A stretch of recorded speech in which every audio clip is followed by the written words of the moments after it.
Gatim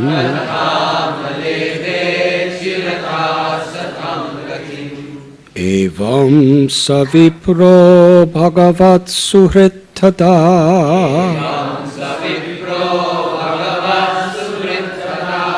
Tristva Svabhrityair Ajitam Parajitam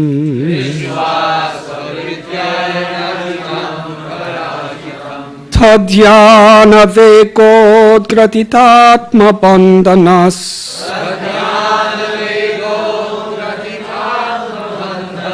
Tadhama Lebe Chiratha Satam Gatim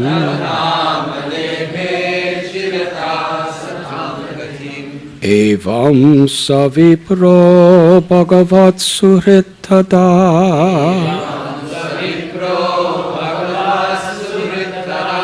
Dristva Svabhrityar Ajitam Parajitam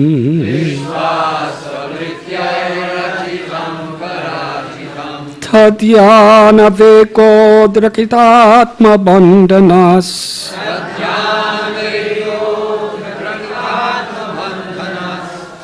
Tadhama Lebe Chiratha Satam Gatim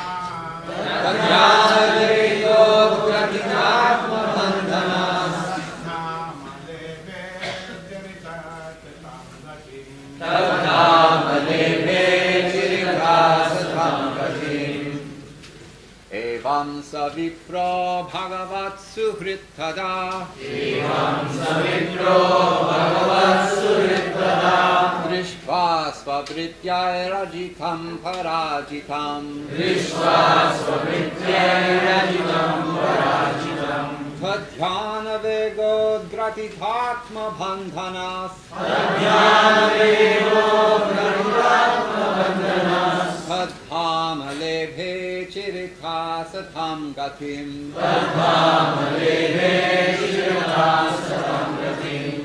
Ladies,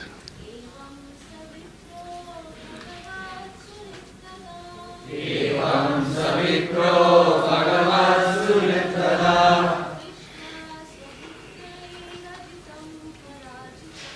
Drishva Svabhrityai Rajitam Parajitam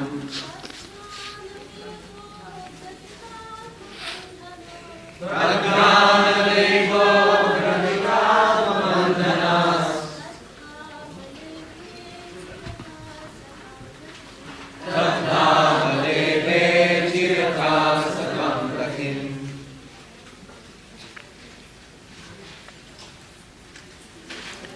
Evam, thus, Sa, he, Vipra, the Brahman, Bhagavat, of the Supreme Lord, Suhrit, the friend, Tada, then, Dristva, sing, Swa, his own, Brityai, by the servants, Ajitam, unconquerable, Parajitam, conquered, Tat, upon him, Dhyan, of his meditation, Vega, by the momentum, Udgratita, untied, Atma, of the self, Bandhanaha, his bondage, Tat, his, Dhamma, abode, Lebhe, he attained, Achirata, in the short time, Satam of great saints, Gatim, the destination. Thus seeing how the unconquerable Supreme Lord is nonetheless conquered by his own servants, the Lord's dear Brahmin friend felt the remaining knots of material attachments within his heart being cut by the force of his constant meditation on the Lord. In a short time, he attained Lord Krishna's supreme abode, the destination of great saints. Purport. Sudama's earthly fortune has been described, and now Shukadev Goswami describes the treasure the Brahman enjoyed in the next world. Sri Jiva Goswami mentions that Sudama's last trace of illusion lay in the subtle pride of being a renounced Brahman. This trace was also destroyed by contemplating the Lord's submission to his devotees.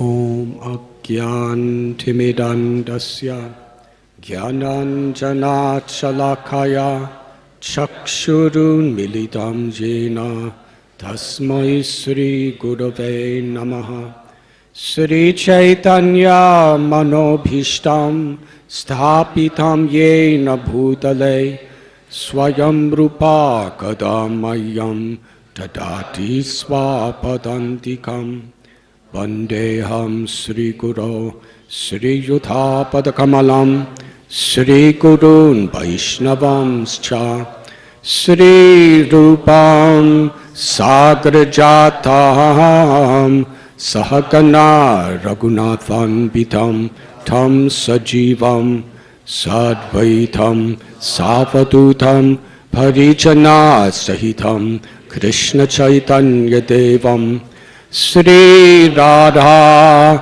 Krishna Padan Sahagana Lalita Sri Vishakan Vitamscha He Krishna Karuna Sindhu Dinabandhu Jagatpate Gopesha Gopika Kanta Radha Kanta Namostate Tapta Kanchana Gaurangi Radhe Vrindavaneshwari Vrishabhanu Sute Devi Pranamami Hari Priye Vancha Kalpatarubhyascha Kripa Sindhubhya Evacha Patithanam Pavanebhyo Vaishnavebhyo Namo Namaha Sri Krishna Chaitanya Prabhu Nityananda Sri Advaita Gadadhar Shivasati Gaura Bhakta Brinda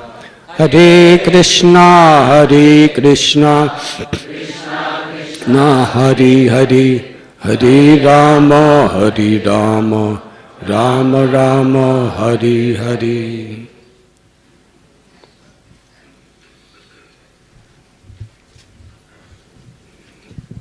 Welcome to Radha Gopinath Temple. Today we are celebrating Pushpa Abhishekh, our flower festival. Why should there be a flower festival? That is one question. The next question, why should there not be a flower festival?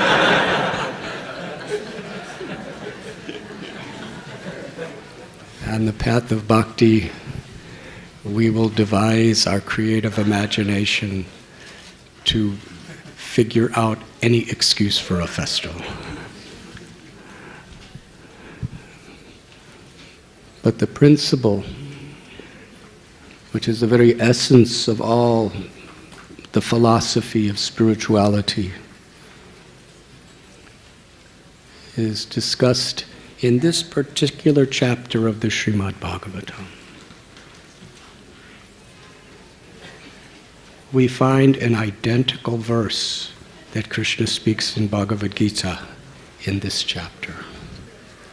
Patram pushpam phalam toyam yome bhakta prayachchite tadaham bhaktu bharitam ashnami prayatatmana.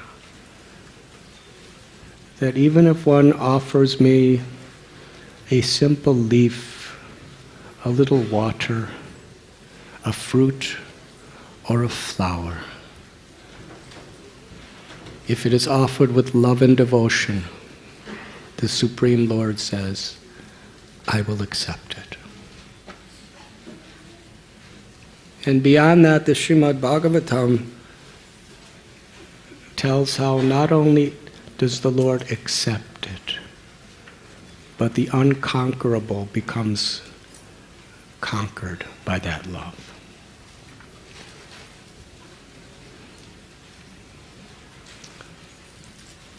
Anyone, in whatever particular status of society one may be, can offer a leaf. Leaves are more or less free. A little water, a fruit or a flower. He doesn't specify what type of flower.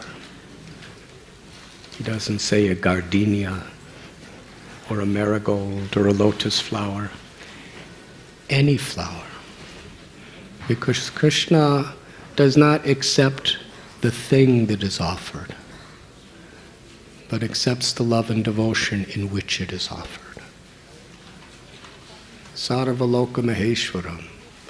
Everything is already God's property.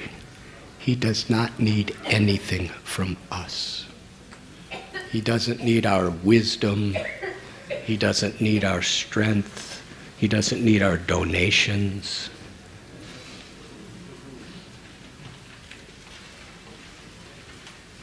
Because Krishna tells in Gita, I'm the strength of the strong, I'm the intelligence of the intelligent, I'm the abilities in everyone. There's a beautiful example of how to worship the Ganges River. We take water from Mother Ganga in our palms, and with a loving prayer we offer that water back into the river. Does Mother Ganga need that palmful of water? There are limitless trillions of palmfuls of water in the current of Ganga. Begins at Gangotri and the peaks of the Himalayas and comes down to Ganga Sagar and the Bay of Bengal, traveling 1,000 miles. In some places, Mother Ganga is several miles wide. What is a palmful of water?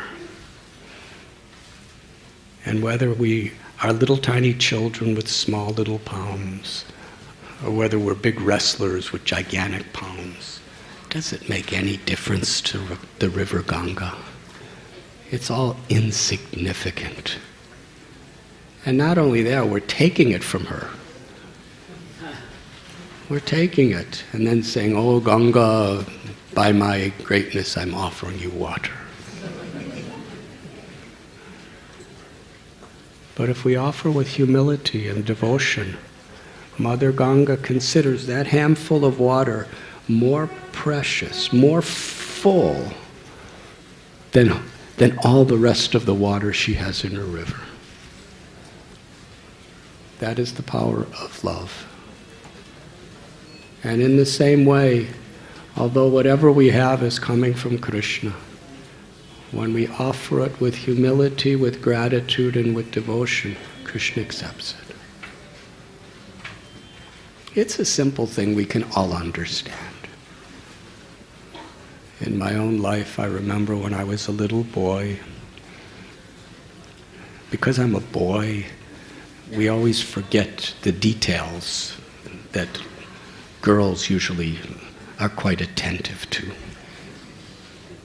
So it was my mother's birthday. And for my mother, remembering her on her birthday was very much an expression that we cared about her. But as a boy, she should already know we care about her. It doesn't really matter. So I forgot it was her birthday. And I came home after a long day and I remembered it's her birthday and I didn't get her anything. So I ran back in our little backyard. We just had a tiny backyard. And my mother, she grew roses. Because it was a small yard, she only had about 5 or 6 rose vines. And there was only one rose on it. And she grew it. It was hers. So I didn't have time to run to a store because I was too lazy. So I just broke a rose off her bush with all the thorns on it and everything. And I ran in and I said, "Happy birthday, Mother." And I gave it to her. She started to cry in happiness. And she put the rose in her forehead and she smelled the rose and she pressed the rose to her heart. And she said, "It's not the thing that counts, it's the thought, the love that counts. Because you remembered me with love." To her, that rose was more valuable than if I would have given her a pearl or a diamond necklace. So that's nature. Any gift, its value to the heart is the sincerity of the devotion and gratitude in which we offer it. Its monetary value is meaningless in terms of the heart. So Krishna, who is unconquerable, proclaims that he is conquered by such love. Now, how could the unconquerable be conquerable? By the will of the unconquerable. So this particular story we're reading is a wonderful narration which brings to light this truth. I'd like to relay it to you today. It is from Srimad Bhagavatam, Canto 10, Chapter 81, Text 40. In this chapter, we find Parikshit Maharaj, who is a great king with a magnificent palace, a wonderful family. He has huge kingdom, and everyone loves him. Can you imagine a political leader that everyone loves? Why did everyone love him? Because he genuinely was a saintly person. He loved God. And therefore he saw every living being as the children of God. He didn't see this is my kingdom, this is my palace, this is my power. This is all Krishna's. And I'm being entrusted with this as a caretaker. And how I treat even the least among my citizens is how I am actually showing my love for Krishna, for God. And therefore he treated everyone with such respect, how he protected, how he gave the real rights, not only of the body, of the mind, but of the soul. He provided for the physical needs through his encouragement, through his equal-mindedness. He totally inspired the minds, and through his own example of complete devotion, Sharanagati, surrender to the Supreme Lord, he nourished everyone spiritually. And therefore everyone loved him. It's a common principle. Sometimes people think, why nobody loves me? But a higher question is, how could I love others? Because unless we give love, we really can't recognize love even when it comes to us. In a true sense. So he was simply giving. And therefore everyone was reciprocating. But it's a long story. He got a message that he was going to die in 7 days. He was still young, at the peak of his career. Now, what would you do if you received this news where with absolute certainty you would die in 7 days? Some people would go on a vacation and really enjoy like never before.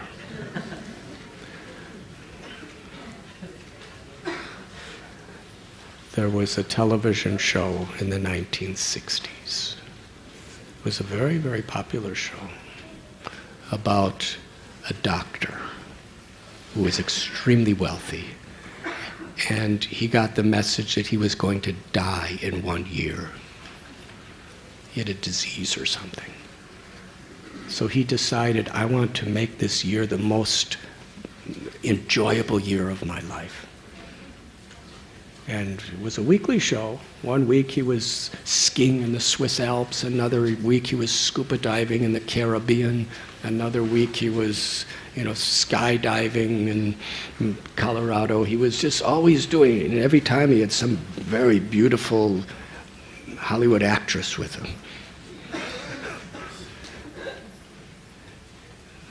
So the people were thinking, this person is so intelligent, he really knows how to enjoy. The show was so popular. And the ads and commercials were selling so many products because so many people were watching that they had to extend his life another year. So the show could play another season. And then they extended his life another year. Until the ratings went down, they didn't let him die.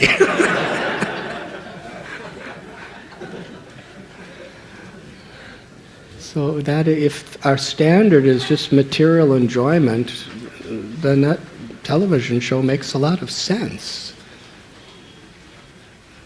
But if we have a spiritual perspective, it doesn't.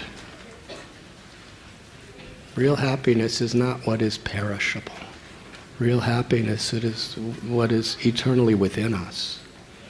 So when Parikshit, he could have enjoyed like nobody could imagine with his wealth and power. But he just put on a little loincloth and decided he would fast until his death. And he went to the banks of the river Ganges. The place is still there today. It's called Shukatal. There's a banyan tree. And there on the bank of the Ganges, he wanted to associate with sadhus, with saintly persons, and just hear about Krishna. Just hear about the Supreme Lord in his various incarnations and surrender his heart. And this was such big news that the king was coming just to hear from the sages. And he wasn't angry, he was grateful. He wasn't thinking, why is this happening to me? He was thinking, how fortunate I am. Because we all have to die sometime. And I know when, so I could really prepare myself. And I'm so much involved with so many distractive activities, and now I could totally focus myself on my bhakti, on my yoga, and completely absorb myself in the highest perfection by hearing and chanting the glories of the Lord. So all the yogis and sages and rishis, they all came together, thousands of them, just to be there to help the king in his last days, to remember God. And they were wondering, who is most qualified to speak? Because King Parikshit asked some simple questions which are very relevant to everyone. There are many religions and many scriptures and many philosophies, and I don't have time to study them all. I only have 7 days. What is the essence of all of them? What is the prime duty for all human beings? And what is the most important duty for a person who is about to die? So they came together to discuss who's most suitable to speak. And there were people like Vyasadeva, the author of Vedic literatures, the compiler. Narada Muni was there, Bhardraj Muni was there, Gautam Rishi was there, Vishwamitra Muni, Vasishta Muni, the greatest sages of history were all there. And then a 16-year-old boy named Shukadev. Shukadev was just wandering through the forest. He was so oblivious to materialistic life that people thought he was kind of crazy. And he didn't care, because he was in another world, although his body was in this world. He was so compassionate and respectful and kind to all, but he wasn't concerned so much with material conventions. So people were harassing him, and he was just smiling. And then these people were following him and saying names against him and throwing things at him, and he was just smiling and pranams. And then he walks into this clearing on the bank of the Ganges, and they see all the greatest sages and rishis and the king of the world all stand up to receive him. So all these people kind of went away. And everyone unanimously accepted Shukadev should speak. Because although he's so young, he has such a pure heart, and he has heard from his guru with such attention. So Parikshit Maharaj is in this particular chapter, he's already, this is the end of the 10th canto almost, so he's probably only has about 1 day to live when this is being spoken. Maybe 1.5 days. And he's asking Shukadev Goswami that I'm fasting for about 6 days. I'm not even drinking water, but I'm feeling so completely spiritually and emotionally strong because I'm drinking the sweetness of hearing this divine leelas, the teachings of the Lord and the pastimes of the Lord. It is food for the soul. And he was asking about this principle of devotion, and Shukadev Goswami wanted to tell a special story about a Brahma named Sudama. If you go to the Gujarat province of India, there's a town called Porbandar. It's still there today. And there's a temple where Sudama lived. Still there, very historical. I'm going to tell the history of that place. In fact, you know who was born in that same town that Sudama was living? Mahatma Gandhi.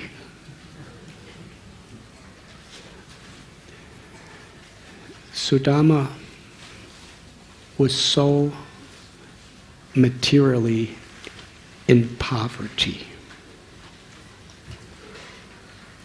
but he just didn't care because he was just satisfied in his devotion, in his seva.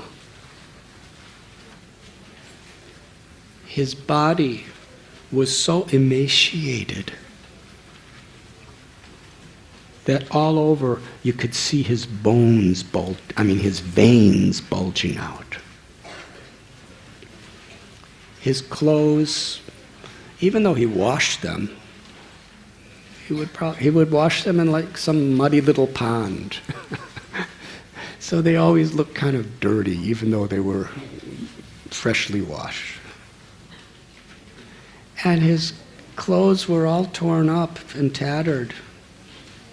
And his house, the walls were crumbling, the roof was caved in.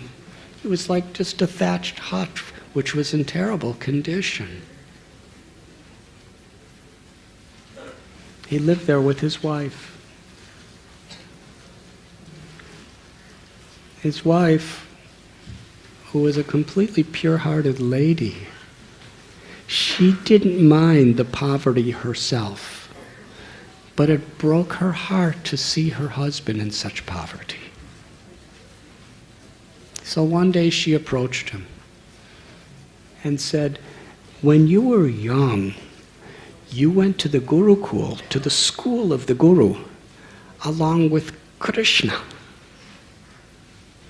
You see, Krishna lived in the forest of Vrindavan as a cowherd boy for the first approximately 12 years of his life. And then, to fulfill his purpose of his incarnation in this world, he later moved to Mathura and then Dwarka. And in Dwarka, it was a kingdom with the most magnificent palaces.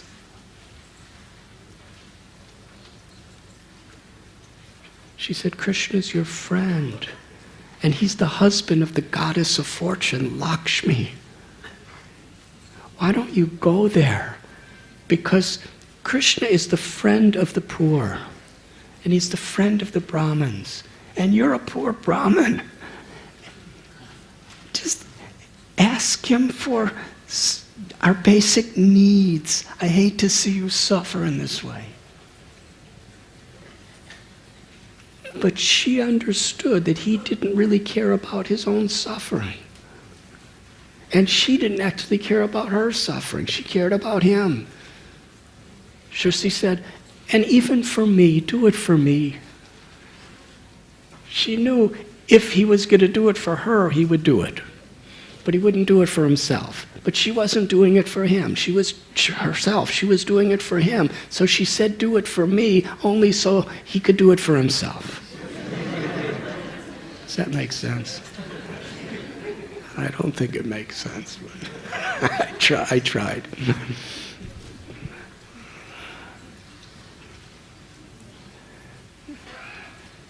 She said, "I know you're a devotee and you want nothing for yourself, but why should we be living in such extreme poverty? Krishna will be happy to give us. So please go. You haven't seen him in a long time. So many years. Go to Dwarka." This is the beauty of their love for each other, their respect. He was willing to go only for her sake. And she was asking him to go only for his sake. So Sudama was thinking, it's not my position to ask God for anything, except how can I serve you? Srila Prabhupada would tell us the highest prayer is, how can I serve you with love? How can I please you? Nadanam na janam na sundarim kabitam vajagadisha kamaye mama janmani janmanishwari bhavatad bhakti rahoita kitvai.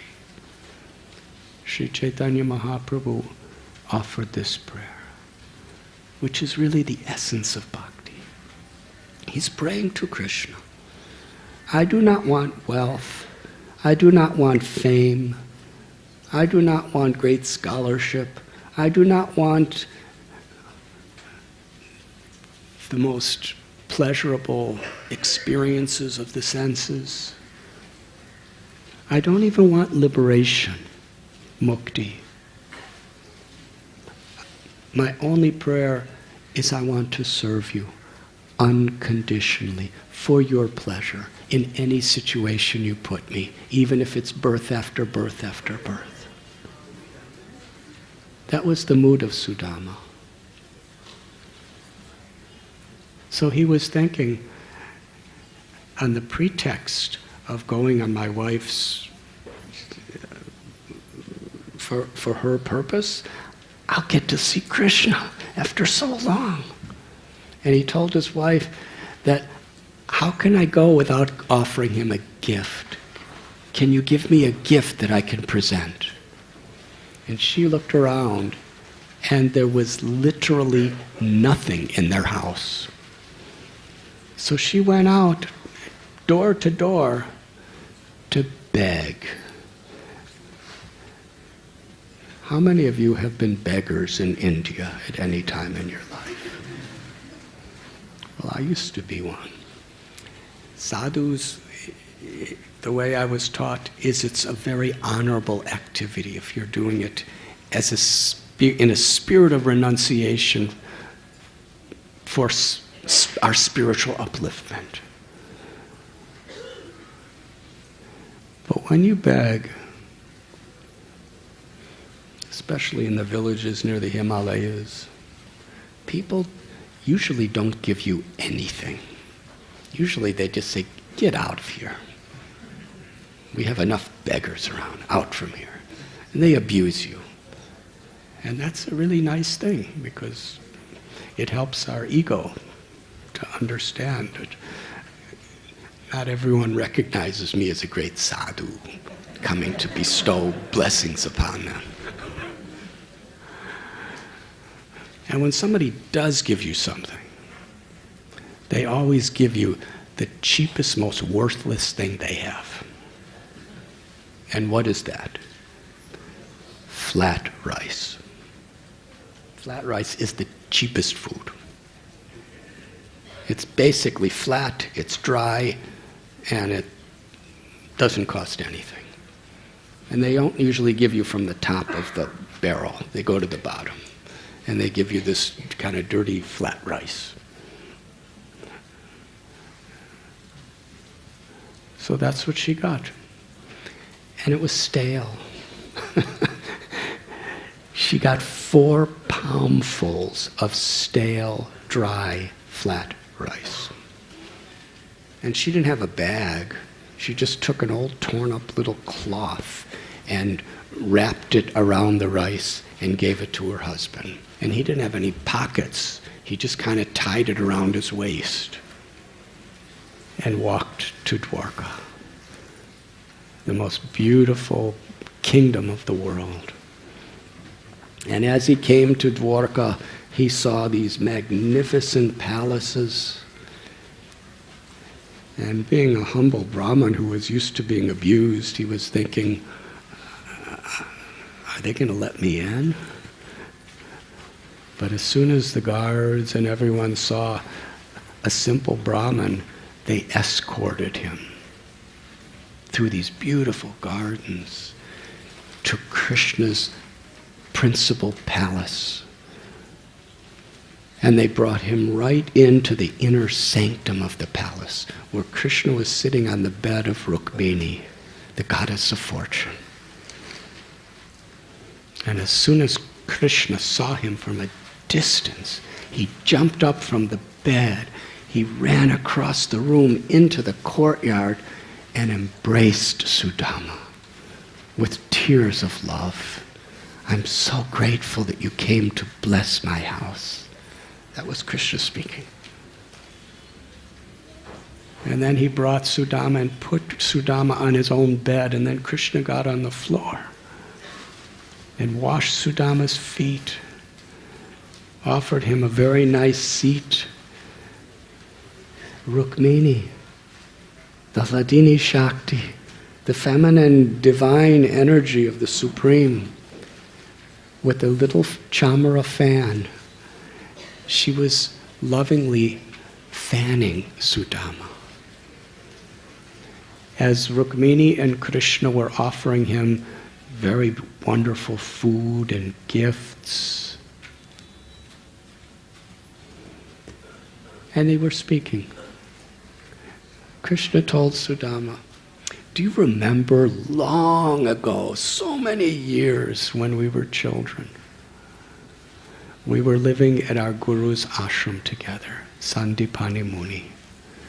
And one time, our Guru Mata, our mother Guru, the wife of our guru, she told us, go get some firewood so we went into the forest to collect wood. And while we were there, an unseasonable storm came about. Everything became dark. There were high winds, torrential rains, and we were trembling and shivering, and we couldn't really even walk. And then the night came. But we very carefully protected the wood we were going to bring for our Guru Mata. And we were lost. How is it that God becomes lost? By his own will. These are pastimes. Krishna appears within this world to perform these pastimes, to reveal to us the deepest philosophical, social lessons through his own example. And the highest of all lessons is how he reciprocates with the love of his devotee. So the next morning, Sandipani Muni came to the forest looking for Sudama and Krishna, and they found him. And in this way, Krishna was showing the world how to be humble before one's teacher or guru. And Krishna presented him the wood. And Sandipani Muni was so very deeply moved by this. Even though he knew he was God, he was playing the pastime. He knew that it would please Krishna by being his guru to teach the world. And Sudama Vipra Sandipani Muni blessed them. That all the knowledge of the scriptures that I have taught you, I bless, it will forever be fresh in your mind, and all your desires will be fulfilled. So Krishna and Sudama were remembering the good old days in that sense. And they spent the whole night just talking together, laughing together, relishing each other's company. And then the next morning, Krishna knows everything. He's within everyone's heart. He knows our intentions. He asked Sudama, "Did you bring a gift for me?" And Sudama, Krishna just fed him the most luxurious food. And he's sitting on a beautiful throne in a beautiful palace. How can I give Krishna 4 palmfuls of stale, dry, dirty, chipped rice from wrapped up in an old cloth? He felt so ashamed. He didn't answer Krishna's question, which kind of meant, no, I didn't bring you anything.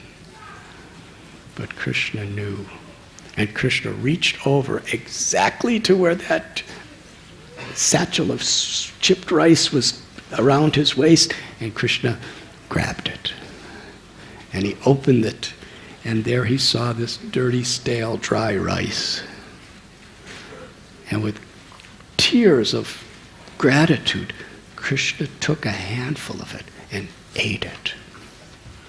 And he went to take another handful, and Rukmini stopped him. He said, "That's enough. Don't take any more."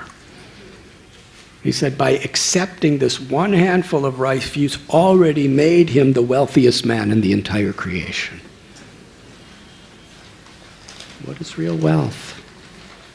When Krishna's pleased with our offerings, that's our real wealth. That's what gives satisfaction to the heart. So that's what she was thinking in terms of Sudama and Krishna.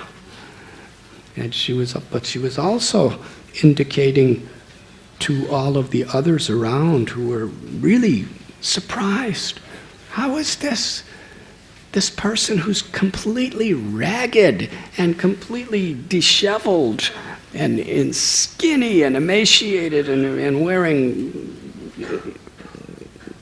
the most worthless clothes, Krishna's embracing him. He's talking to him all night. He's eating his rice.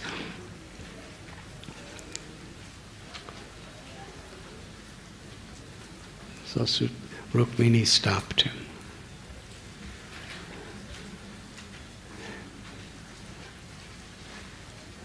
Her real intention was if she knew Krishna was about to eat all of it, and she wanted some of it. And she wanted to distribute it to all the other very, very opulently living people of Dwarka. Because they should also taste the sweetness of the love of this devotee.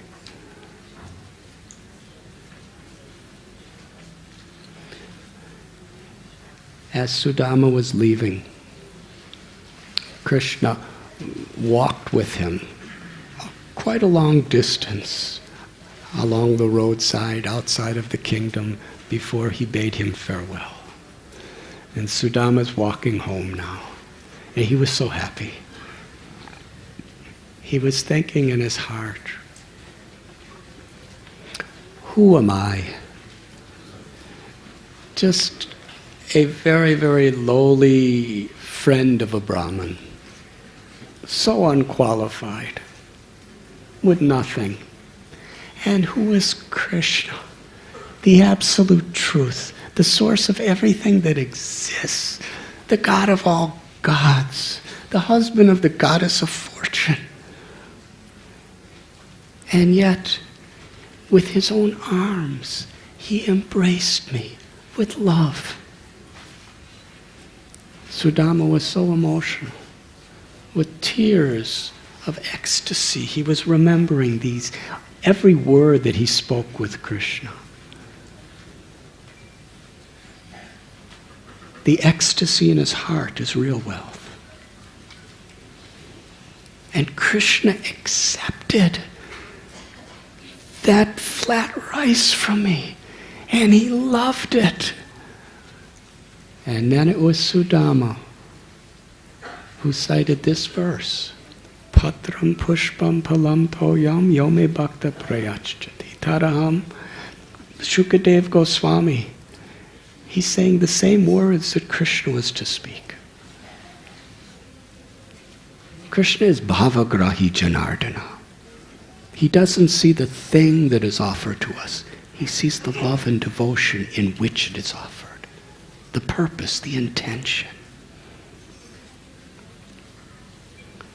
And even if one offers a little water or a leaf or a flower or a twig, if it's offered with love and devotion to Krishna, it is more valuable than all the wealth of creation. So he was thinking like that. Krishna was pleased with my little offering. But then he was thinking, but my wife wanted me to ask him for something for us. But how could I ask him for anything? Prahlad Maharaj was in this mood too. He told Narsingha Dev, the Lord, that my life of devotion to you, if I ask you for anything material in return, I'm not a devotee. I'm just doing business with you. Giving and taking. So Sudama, he was thinking like this, I'm coming home and I actually am bringing nothing back with me. But I'm sure my wife will understand. He was just too embarrassed to ask something. So he came to where his home was, and he was extremely confused because he saw beautiful palaces, more magnificent than the palaces in Dwarka where Krishna lived. He saw wonderful lakes with lotus flowers and swans and beautiful parks with gardens and auspicious trees, peacocks and nightingales and cuckoos all singing beautiful songs. And he saw the most wonderful people all smiling, effulgent, wearing nice clothes, and they were all looking at him. And he was thinking, where am I? This is where my little thatched hut used to, I thought, did I go the wrong direction? No, I've been here so many, what's happening? Then the people came up to him and they welcomed him home. And at that moment, his wife got the news that he returned. And she came out of a palace. And now she wasn't skinny and poverty-stricken anymore. She was effulgent. And she was wearing nice garments. And she approached her husband. And he didn't recognize her. He never saw her like this before. And one of the people close by said, Sudama, this is your wife. And the wife was just looking down at the ground, weeping tears, thinking, just see how kind Krishna is. Vishwanath Chakravarti Thakur Acharya tells that what happened is in that really simple home with crumbling walls and dilapidated roof caving in. It was just a tiny one-room little hut. No doors or windows, just holes. Hole in the wall was a window, hole in the wall was a door. Simple place. No beds, just a clay floor. She went to sleep at night. And when she woke up, she was living in the most beautiful palace in the whole universe. And when she went outside, she saw these gardens where there were just, dry fields. And she understood immediately that this is the grace of Krishna. So as soon as Sudama saw the happiness of his wife, immediately his body transformed into a very healthy body. Now all of a sudden there was nice clothes on him. And they couldn't even speak a word together. They were just so much immersed in emotion. Because ultimately he only went for her and she only wanted him to go for him. They wanted nothing for themselves. Servant of the servant of the servant. And it is described, and this is the most important part of the whole story. They lived in that environment for the rest of their lives. But they had the exact same spirit as they did when they were living in total poverty. Nothing is mine. Everything is for Krishna. Everything for others. Whether they had nothing except some flat rice and a little hut, or whether they had more wealth than Indra, their mood was simply to serve. Nothing is mine. This is bhakti. Whether we're living in a cave or whether we're multi-billionaires, if our happiness comes through pleasing God and serving others in the spirit of devotion, that's our true wealth. So Krishna wanted to show through this devotee that true bhakti is unconditional by circumstances. The real wealth is the love of our heart, because that's the only thing Krishna will accept.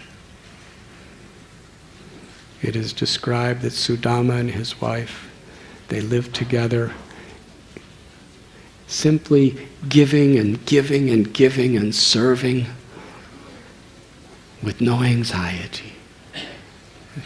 And at the end of their lives, they attained spiritual perfection.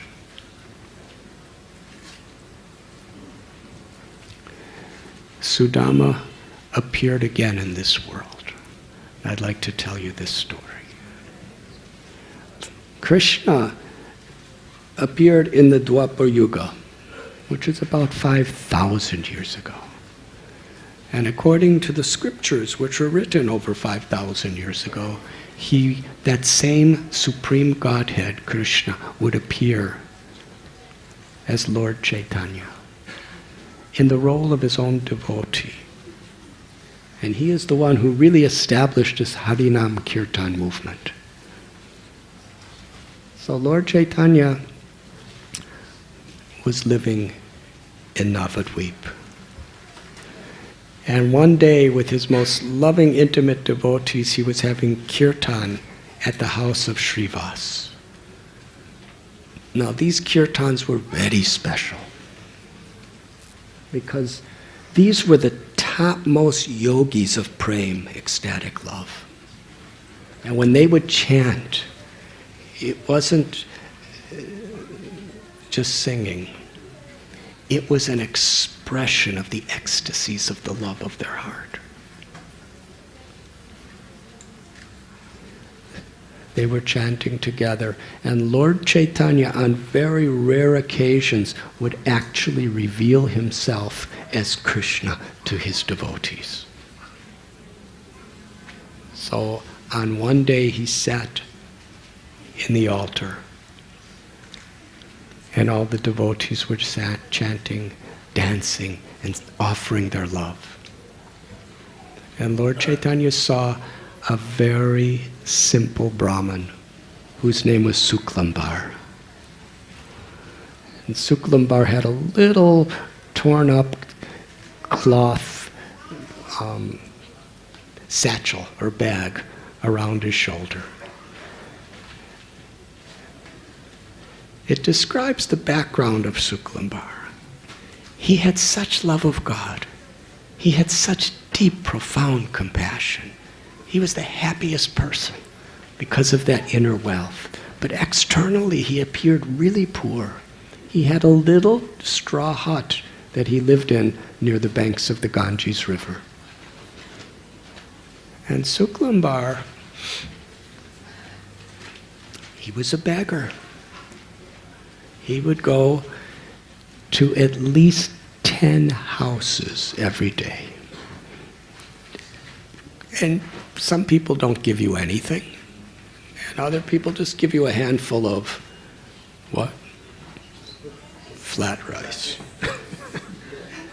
That's what beggars get. To this day, that's what beggars get.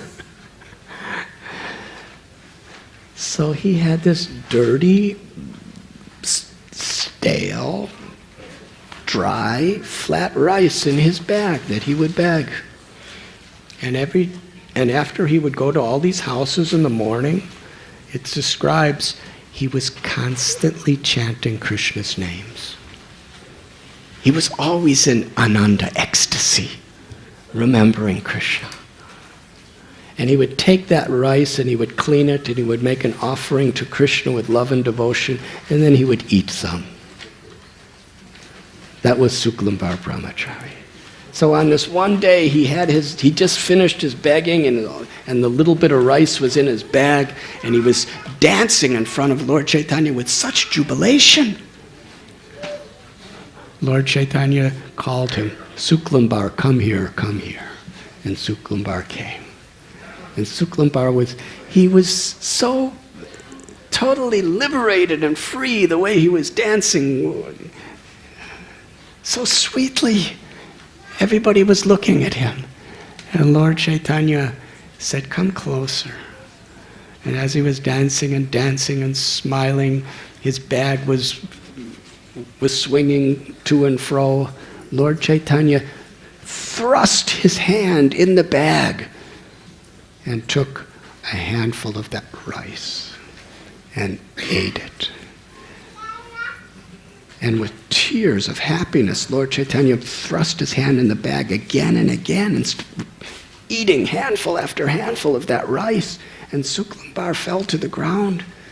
He said, it's stale, it's unclean, there's stones in it. How are you eating this, my Lord?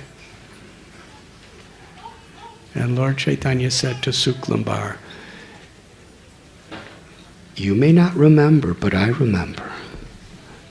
You are my poverty-stricken beggar, birth after birth.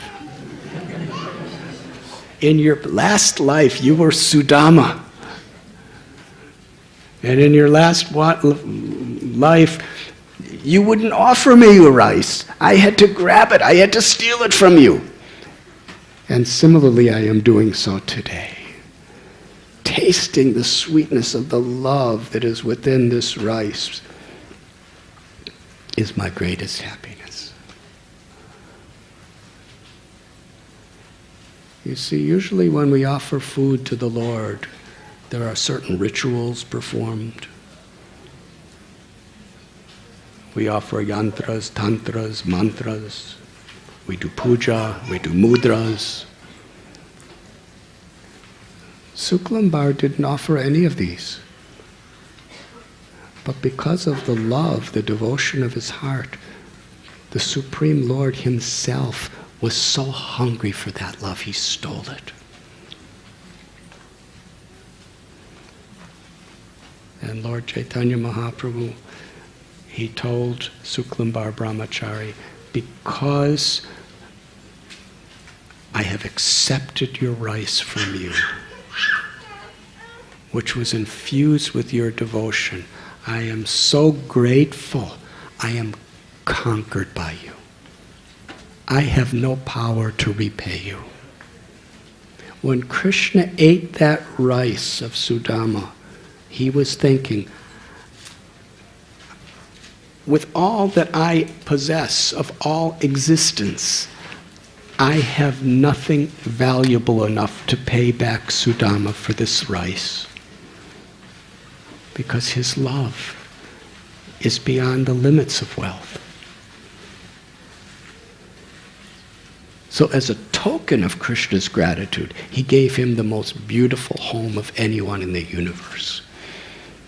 But Krishna felt himself, this is insufficient, but it's the best I could do on the material level.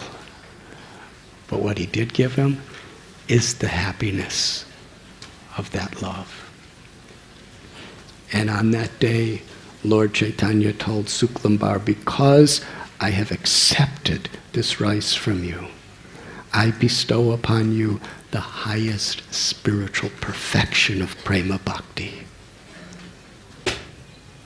All the rules, all the philosophies, all the regulations, all the rituals of all religions are all servants of one principle. Pure love and devotion. It is the root of all spiritual processes. Is unmotivated love. Beyond all the physical perishing wealth of this world, beyond the 8 mystic powers of the yogis, the Vedas describe even mukti, liberation from all suffering in the supreme peace of Brahman.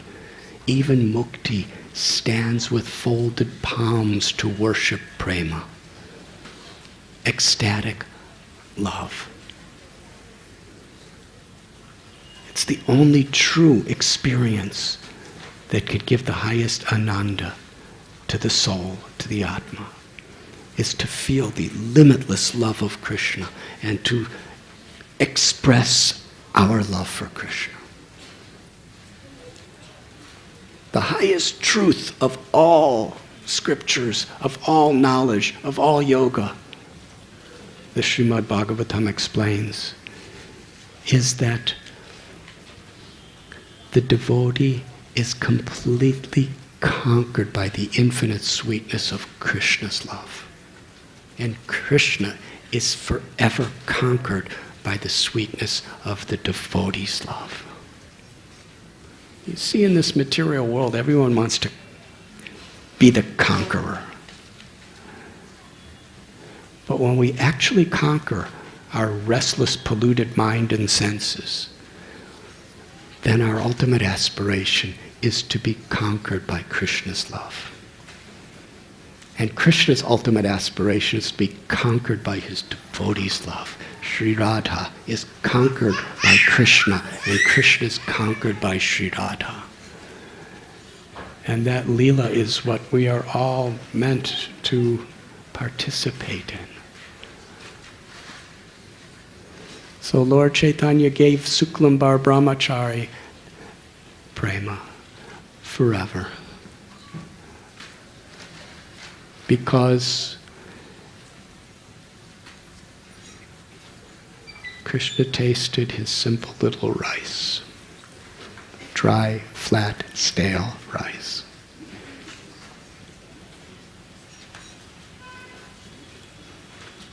Patram pushpam palam toyam. So today, all of you are... Should I tell one more story? Or because you have nothing else to do while you're... There's another connection to this. When Lord Chaitanya was going on his South Indian tour, he came to the house of Kurma.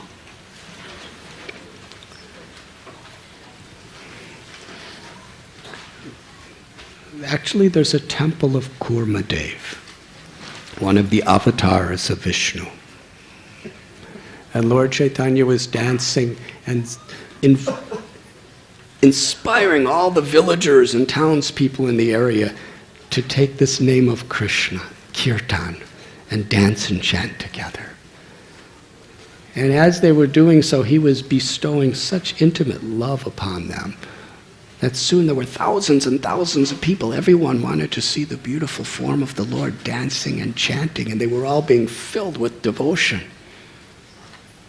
And after hours and hours of this kirtan, one Kurma invited him to his home.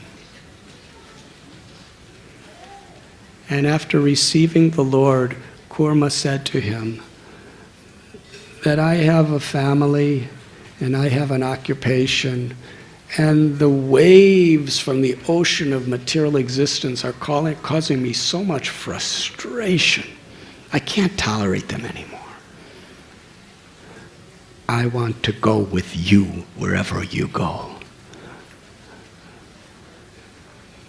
Now, most people would think Lord Chaitanya would be very happy. He wanted to renounce everything and just go with the Lord and serve the Lord. Lord Chaitanya was a sannyasi. He was just a traveling Swami at the time.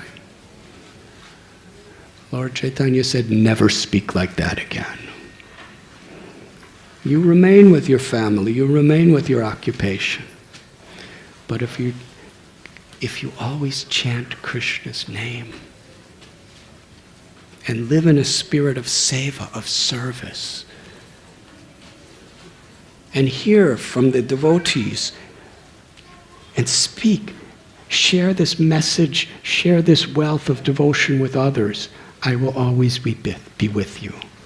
There's no need for you to go anywhere. And this was his message wherever he went. Whatever position we may be in society, whatever our status, the real change is a change of heart that's required. Actually, Kurma Brahma was a wealthy man.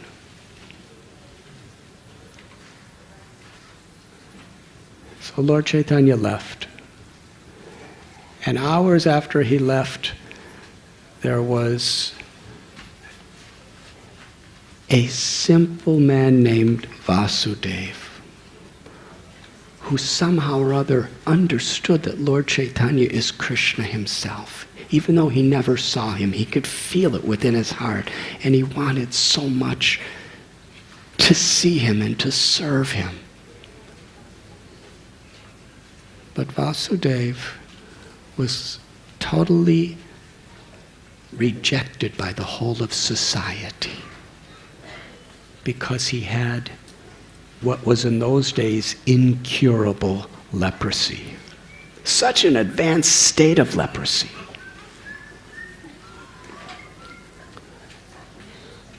That there was constantly pus and blood and infections oozing from his sores. And he smelled abominable. His flesh was decaying. And there were so many worms eating his body away. And if a single worm fell from his body, Vasudeva would respectfully, gently pick up that worm and place it back in his body, thinking that I'm living in this body and the worm is living in the body, so we're neighbors. He was feeling such respect and love and compassion that he didn't want the worm to be homeless. So he would place the worm back in his own body. Now we cannot imitate him. But the principle is important. Paradukkaduki, that as love of Krishna, love of God awakens, we become deeply compassionate for all other living beings. We see the soul, the Atma, as our true brothers and sisters, and we feel for them. That is bhakti.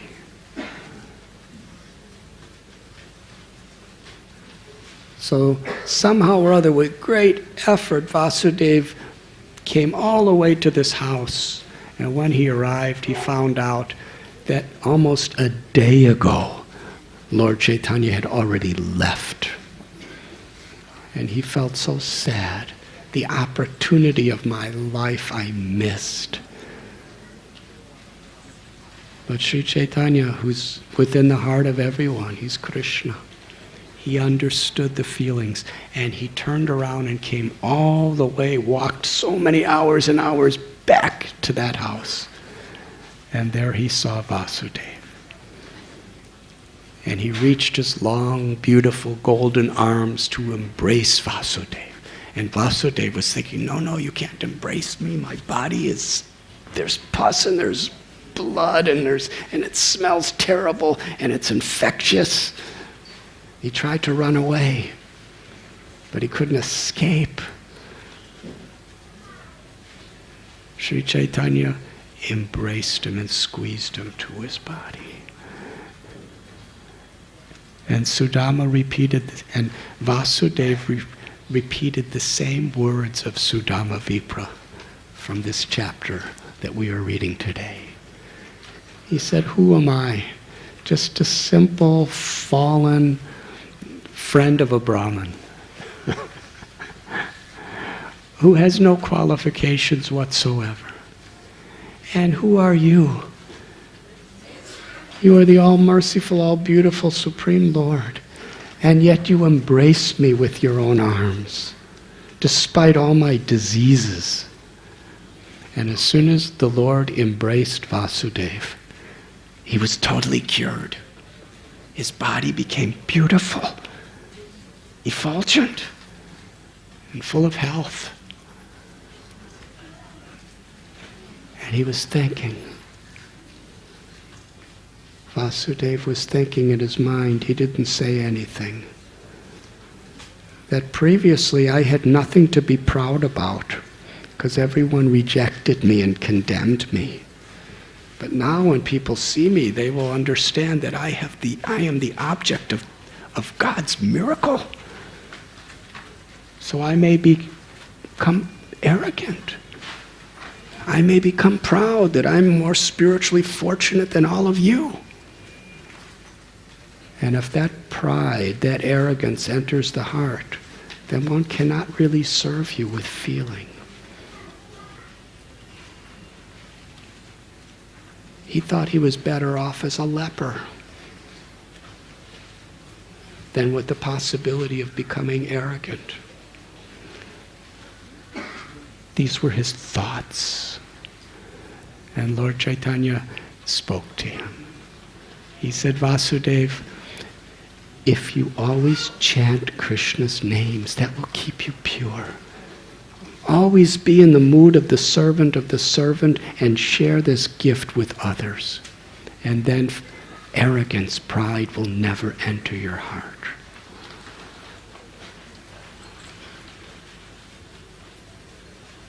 So today We have people from Ukraine. There are 40 devotees from Ukraine. And they are all very much affected by what's going on there. There's almost a civil war. Some devotees, their houses have been bombed, set on fire. Hundreds and hundreds of these devotees are refugees, bringing nothing with them to Western Ukraine or to Russia or to other places. They're all trying to help each other. So we have people of the Ukraine. We have people from all the various sectors of society of India. We have people from America. We have PhDs here. Probably about 20 or 30 PhDs are sitting here. You have little people like me who only had one semester of junior college, and I didn't even get good grades. And I'm speaking. We have great yoga masters like Raghunath and Hare Kirtan and Gopi Manjari. We have babies like Tarun. And we have grandparents like Mahaprabhu. We're almost in their 80s. Men and women and people with brown complexion or white complexion and black complexion and all kinds of... But it's not that... This is the special feature of this festival. Everyone's just doing the same thing, plucking the same flowers. Yes? The unity. Jules is here and Hachi, exalted, world-famous yogis. And we're all just together, one family, with a common purpose. The simplest possible thing. Who cannot pluck a flower? And yet the unity of all these flower petals together is our united offering of love. And tonight all these flowers will be offered to Lord Krishna and Sri Radha. And after there will be over 1 ton of flowers. And people stand in line to donate the flowers because it's so special.